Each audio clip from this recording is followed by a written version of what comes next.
ఎక్కడా? ఎందుకండి?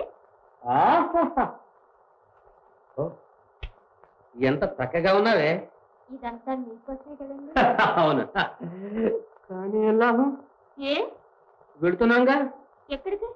మహారాజా గారు నేను దేశాటన వెళ్తున్నాం. దేశాటనమా? నిజం? నిజంగానే, నీతోడు. బావా, నువ్వు వెళ్ళడానికి వీల్లేదు. కానీ ఏం చేస్తాం, మహారాజు గారు కొలువు. రమ్మంటే రావాలి, పొమ్మంటే పోవాలి, కూర్చోమంటే కూర్చోవాలి, నిలబడమంటే నిలబడాలి. బావాయ్, దేశాటనం అని మహా మిడిసిపడిపోతున్నావు గాని దారిలో వచ్చే గండాలు సుడుగుండాలు తెలిసే చెప్తున్నావా? ఓ, మనకు తెలియందే ఉంది. ఏమీ తెలియకపోతే మహారాజు గారు అంత దూరం నన్ను తీసుకువెడతారా?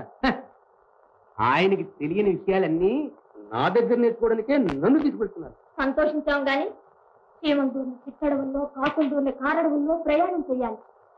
దారిలో ఎన్నో పులులు, సింహాలు, ఎలుగుబంట్లు ఎదురొస్తాయి. అవన్నీ ఎదురుపడ్డాయంటే ఇక మన పని గుటకాయ స్పహ. అందుకోసమే మీ నాన్నగారి కత్తి మనం తీసుకెడుతున్నాం. మహామంత్రి, మేము దేశాటన పూర్తి చేసుకుని వచ్చే వరకు రాజ్య పాలన, ప్రజా సంరక్షణ మీ బాధ్యత. ఆజ్ఞ మహారాజా. మహారాజా, మహారాజా,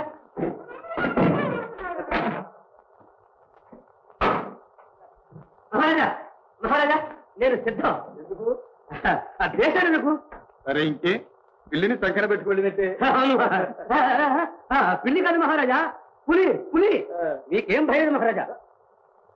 నా పేరు చెప్తే అడవు, అరణ్యాలు, మృగములు, మనుషులు గడబడ గడబడే గడ పచ్చి. సరే,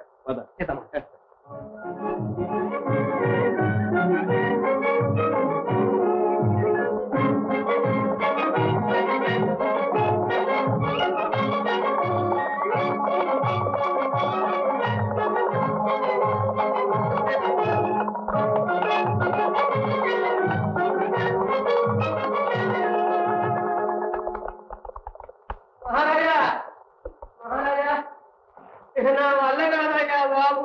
ఏంటి? గుర్రం మీద నేనెక్కడ పోయి నేను గుర్రాన్ని మొయ్యవలసిన పరిస్థితి వచ్చింది. నా వల్ల కాదు. అడుగు తీసుకో. తీసుకో.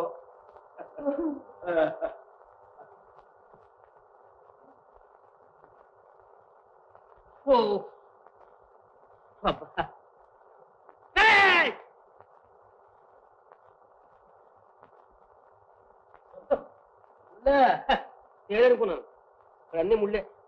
అబ్బా, అమ్మా,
ఎవరు మీరు?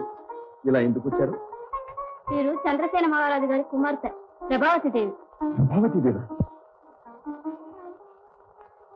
మేము వనవిహారానికి బయలుదేరాం. ఆపద నుండి కాపాడి మా ప్రాణాలు రక్షించారు. ఆ పనులను రక్షించడం కన్నా ఆనందం ఏముంది? మీ సహాయం ఎన్నిటికీ మర్చిపోలేం. మీకు ప్రత్యుపకారంగా ఏం బహుమానం కావాలో కోరుకోండి. మీ అదృష్టం పండింది. మా యువరాణి గారి అనుగ్రహం కలిగింది. మీకేం కావాలి? సిరి సంపదల, ధనధాన్యాదల, మణుల, మాణిక్యాల? సిరి సంపదల కంటే సుందరాంగి చిరునవ్వే విలువైనదని మా అభిప్రాయం. మల్లిక, వారు మనల్ని కాపాడారు. వారిని ఆహ్వానించి మన ఆతిథ్యం స్వీకరించమని చెప్పు. ఉన్నారుగా? ఉంటున్నాం. తప్పదంటే వస్తాం.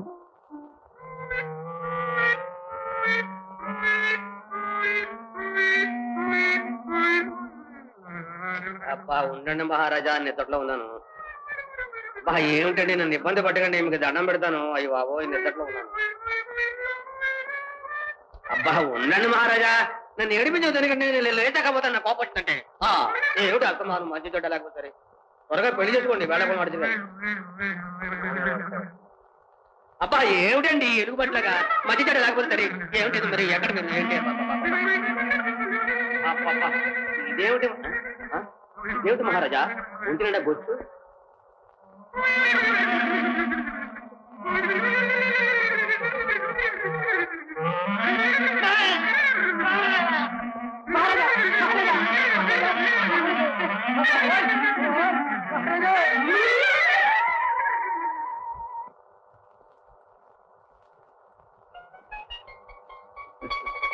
నీ మేలు నేనన్నిటికీ మరవను. సామాన్యులైతే మాత్రం ఎంత సాహసం, ప్రాణాలకు కూడా తెగించారు. నీ వంటి వీరుల పరిచయం కలగదు. నా భాగ్యం. నాకు మాత్రం అడగటం మర్చాను. మనది దేశం? అన్ని దేశాలు మనవే అనుకోండి. చూస్తేనే తెలుస్తోంది దేశ దిమ్మర్లని. మరి మన బంధువులంతా ఎక్కడున్నారో? ఎక్కడో ఏమిటి, ఇక్కడ మాత్రం లేదు. సాహసమే అనుకున్నాను. చమత్కారం కూడాను. ప్రభావతి దేవి వంటి కళామూర్తితో స్నేహం కలిసినప్పుడు రానిదేముంది, రానిదేముంది. అమ్మా అమ్మా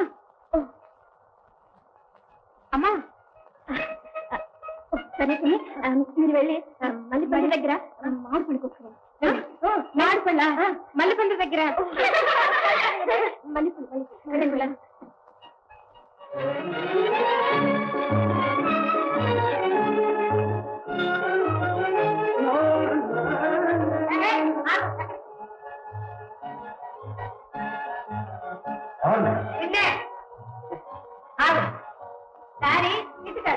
అటు ఇక్కడ ఎవరున్నారు? మేమున్నా. ఇంకెవరు లేరా? మా రాజకుమార్తె గారు ఉన్నారు. వాళ్ళే కావాలి. నీకెందుకు? అరే ఎందుకంటుంటే చెప్పలేవమ్మా. ఇక్కడ మా రాజుగారు వచ్చారు ఈ ప్రాంతానికి. ఒకవేళ ఇక్కడికి వచ్చారేమో అని మీ రాజకుమార్తె గారిని అడిగి తెలుసుకుందామని. రాజులాగా పూజలాగా. ఇది రాజకుమార్తె గారి ఉద్యానవనం.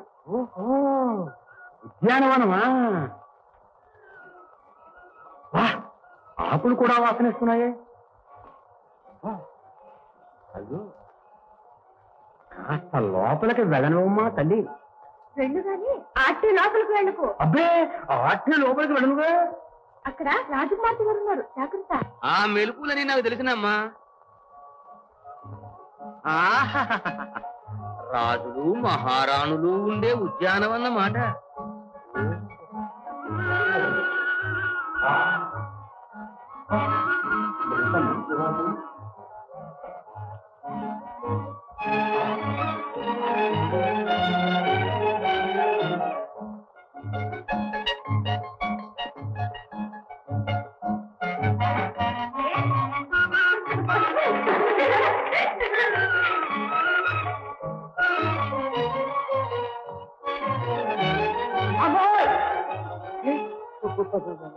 ఎవరు? అమ్మ అమ్మ చూసారా?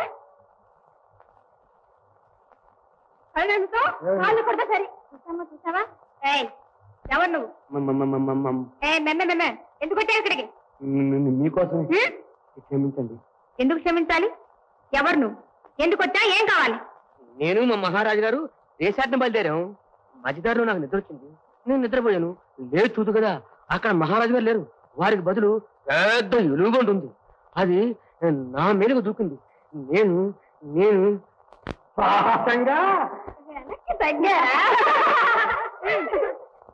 వీడెవడో కబుర్లు పోగులా ఉన్నాడు. వీడికి తగిన మర్యాద చేయాలి. లోపలికి చూడండి.